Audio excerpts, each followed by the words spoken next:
This is a new day to try to get right. This is a new day to get on track. Yeah, that's life in football. This is a new day to live your life. This is a new day to try to get right. This is a new day to get on track. Yeah, that's life in football.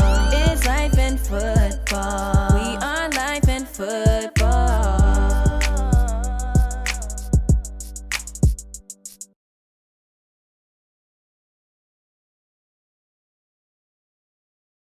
Welcome to the Life in Football Podcast, baby. I'm your host, Mike Fee. And this your co-host, Colin Moore. You know we loving life and enjoying football. Top-notch ballers all around the world. Top-notch ballers all around the world. Today we got Mr. Zedrick Bryant on. Yo. He was a top-notch DB, an athlete pretty much.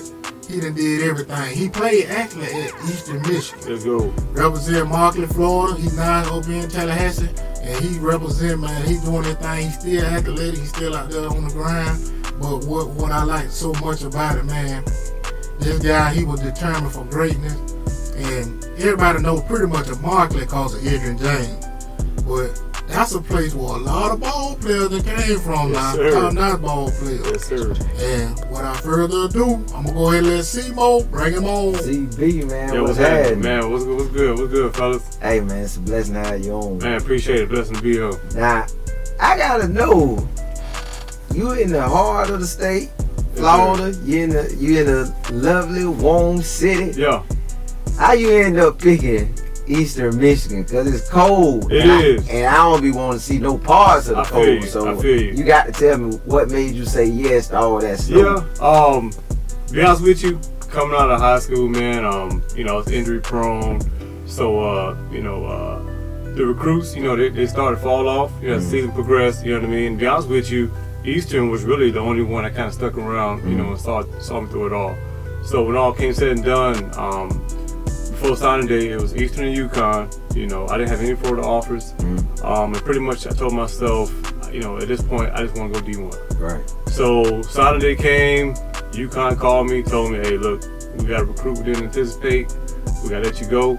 And Eastern, they was there from day one, and they were there during signing day. And the rest is said and done. Yeah, that's a blessing to have somebody stick with you all the way through, man. Absolutely. So when you got there, how you did when you got there, man? Like, what did you learn? How did it feel being from that far away from home? And you know what, to be honest with you, I didn't anticipate missing home like I did, but it was rough, man. It was rough. Luckily, I had my older brother pay to Indiana, so knowing he was, 4 hours away or whatnot, right. I think that kind of helped me stay content with, being away from home. I'm like, you know what, Nard, my older brother did it. I know I could do it. So, I talked to him throughout camp, you know what I mean, on the long days. Right. And then on top of that, I had 2 teammates that were there prior to me coming to Eastern. They were already at Eastern. Right. So just having them there as well kind of gave me that home feel, knowing I got somebody from where I'm from there. So it all played a part, in the big picture. That weather and that distance get to you. Man, it did. And it really didn't hit me until I was, I was there, to be honest with you. Yeah, see, that's something me and C-Mo dealt with, because that's why I met him at junior college. Yeah. He was in Iowa. Okay. And when you that far away from home, actually, honestly, ain't nothing really bad about it. Your mind, see, the mind's so powerful. Right. You so stuck on home, and home ain't studying you. Exactly. You see what I'm saying? Exactly. But it's just you that want to go back home, want to go. Right. When really, wherever you at, it's gonna be the same little rotation. That's Only difference is mama a little closer, right, and your homeboys a little closer. That's all it was. Like, even as a grown man now, you really ain't gonna go around them people that much. No. You know what I'm saying? But it's just a part of growing up in a life of football. That's what it was. So that's all it was. I think it all played a part in molding me, to be the man I am now. Because now I could pack up, ship out, and I could make home wherever I'm at. You know what I mean? Right. So, it all played a part. And what you saying that, I gotta get on. How was it for you growing up? Like, talk about your family dynamics. Yeah. How was it for you growing up in Immokalee? Yeah. So growing up in Immokalee, small town, pretty much family and football. That was all we had. You know what I mean? I grew up big family, so I got 5 brothers, 2 sisters, and whether we was playing football outside in the yard or across the street, you know what I mean? that kind of helped us, bypass time until the season came around. You know what I mean? So it was really football year round. You know what I mean? Whether it's you playing Pop Warner on Saturdays, you know what I mean? Then come Sunday, we back at it across the street. You know what I mean? So that's really all you had in Immokalee, and I think it shows. You know what I mean? Just from the prospects that Immokalee has been able to produce over these past few decades. If you do some digging, you'll see Immokalee, man, it's either football or, you know what I mean? Yeah. The other life. So, I mean, you pick and choose your paths, for sure. Now I got 2 more questions for you. And my next question is, just playing ball and experiencing, life, how was it for you at Eastern Michigan? Like, once you got on campus and you going to the games and everything, how was it for you transitioning from high school to college like that? You know what, to be honest with you, going to Eastern, the transition from Immokalee, it was definitely a different culture. You know what I mean? Coming to Eastern, I met a lot of good guys, you know what I mean, from different parts of the world, whatnot. But coming from Immokalee, I noticed it didn't have that same mentality as far as football goes. Like even playing in the bigger stadiums, all this kind of stuff. I was like, hey man, it's just something about Immokalee that just the mindset. You know what I mean? Trying to make it out. Yeah, the mindset. Like getting to Eastern, it seemed like guys became comfortable. You know what I mean? And not to knock Eastern, but it seemed like guys were comfortable with not being the best. You know what I mean? Like just from the attitude on the sideline to even during the games, I'm like, hey man, like where I'm from, man, like we don't pay to lose, man. Like we play to win. I don't care who we line up against. You know what I mean? And so it kind of changed, throughout my years there. But I noticed that was the biggest difference coming from a small town where football is everything, coming to a big university. You know what I mean? Where guys might not take it as serious. You know what I mean? It's a different culture for sure. But and my last question, we've been kind of asking this throughout the podcast, so I want to know what's your top 5 in Immokalee, coming out of Immokalee High School. Like, what's your top 5 players ever that you've been seeing out there that you may know about just coming out of Immokalee? Right. So, top 5, man, I got to do some thinking, man. It's been a lot. Some known, some unknown.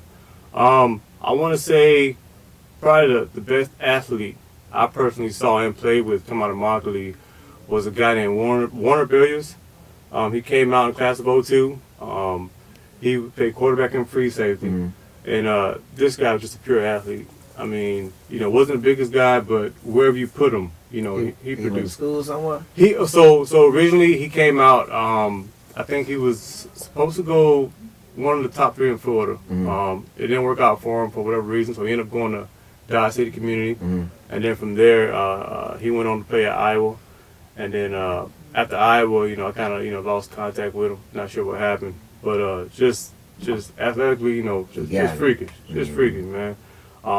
So actually, not to go on a tangent, but so I played behind him, and honestly, I ain't selling for second, but I was like, you know what, I'm playing behind Warner, so I really can't be mad. I ain't starting, you know what I mean? Yeah. But so that's definitely my top athlete.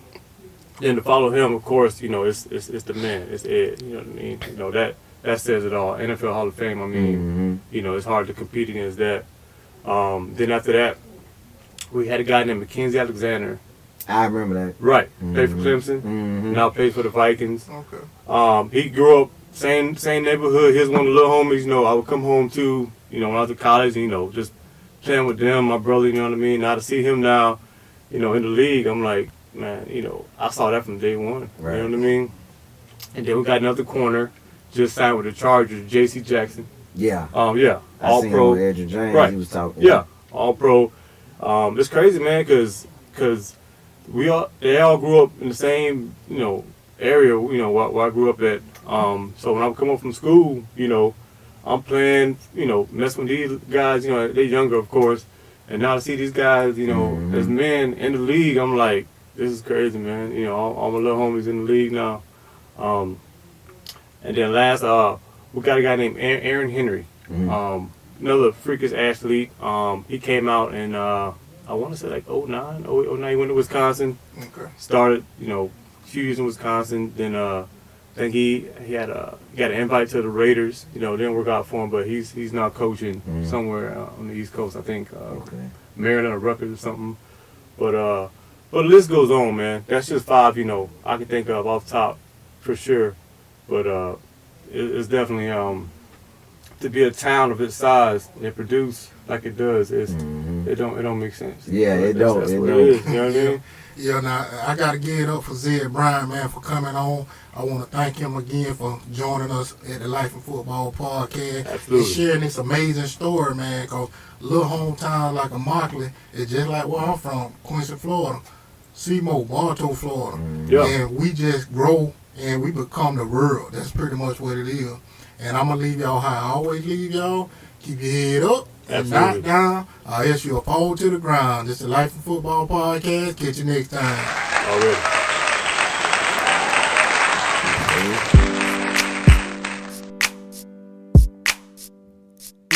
This is a new day to live your life. This is a new day to try to get right.